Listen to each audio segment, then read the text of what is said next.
Em 1964, Martin Luther King recebeu uma carta pelo correio. Não havia remetente. Dentro havia uma gravação e uma mensagem devastadora.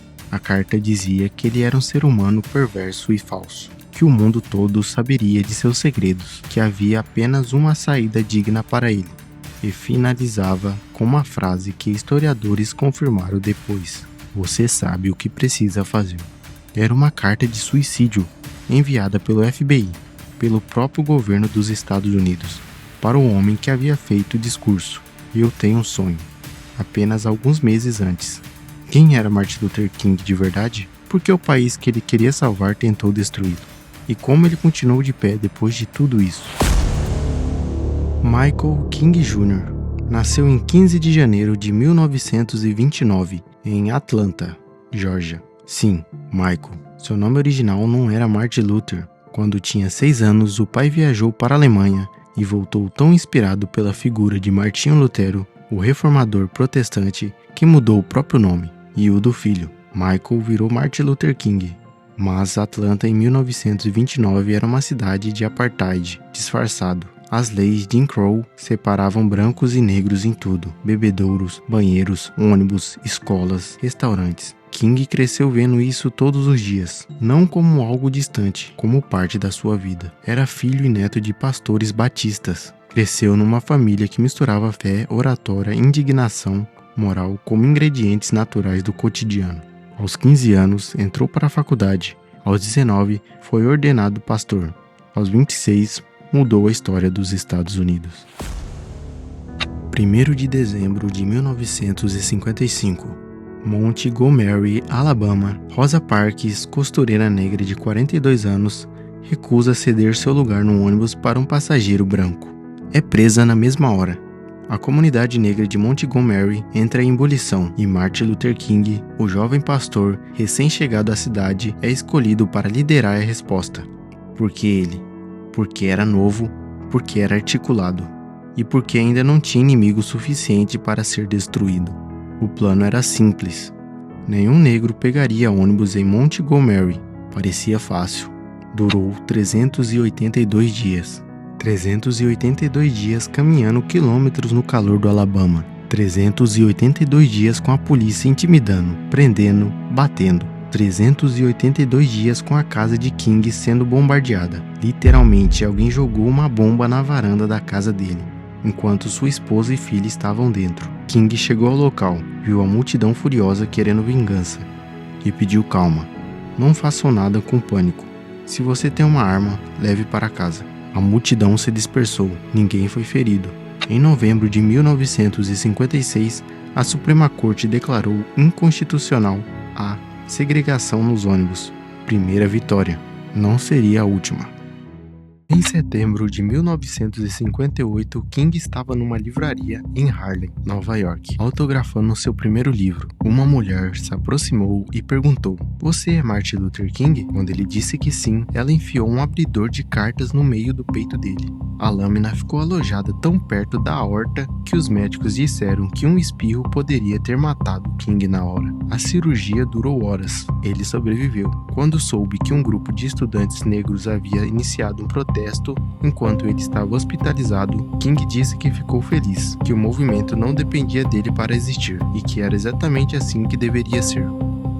Mas havia um inimigo mais perigoso do que qualquer assassino solitário. J. Edgar Hoover, diretor do FBI, era obcecado com Martin Luther King. Depois do discurso "Eu tenho um sonho", em agosto de 1963, um memorando interno do FBI descreveu King como o negro mais perigoso e eficaz do país.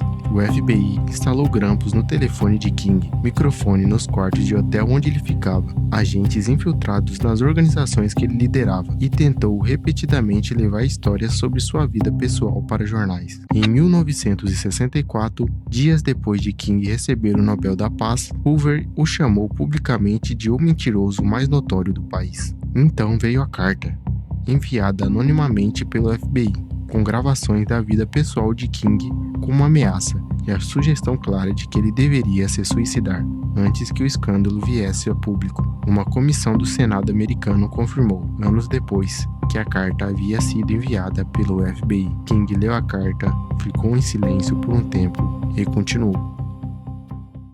28 de agosto de 1963, Washington, D.C., 250 mil pessoas reunidas no National Mall, diante do Memorial Lincoln. King subiu ao microfone com um discurso preparado. Era bom, mas não era extraordinário. A cantora Mahalia Jackson, que estava no palco, gritou para ele no meio do discurso: "Conta para eles sobre o sonho, Martin."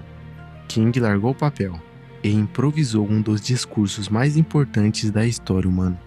Ele falou de uma América onde seus 4 filhos pequenos seriam julgados, não pela cor da pele, mas pelo conteúdo do caráter. Falou de liberdade ecoando de cada montanha. Falou de um sonho enraizado no sonho americano.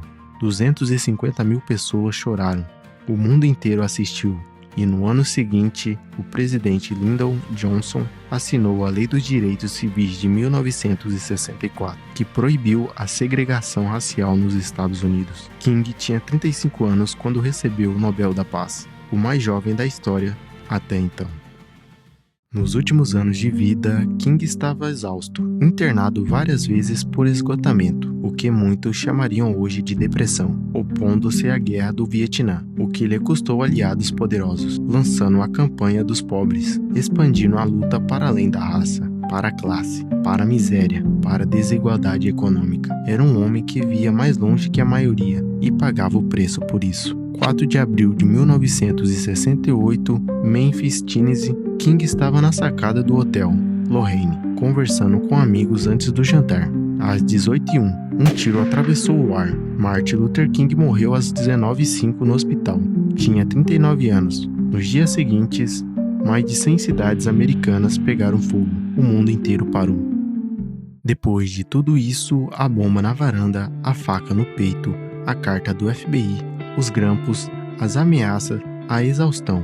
Ainda existe uma forma de conhecer Martin Luther King, da única maneira que realmente importa, pelas próprias palavras dele. A autobiografia de Martin Luther King foi organizada pelo historiador Claiborne Carson, com base em cartas, diários e gravações inéditas do próprio King. São 480 páginas escritas em primeira pessoa, como se ele estivesse te contando a história diretamente.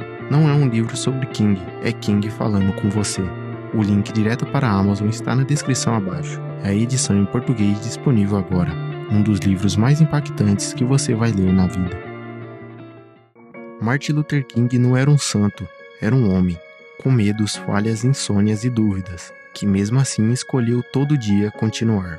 Talvez seja essa a lição mais poderosa que ele deixou. A coragem. Não é a ausência do medo, é continuar mesmo com ele. Deixa um like se esse vídeo tocou você de alguma forma, ativa o sininho para não perder os próximos e me fala nos comentários qual parte de King te surpreendeu mais.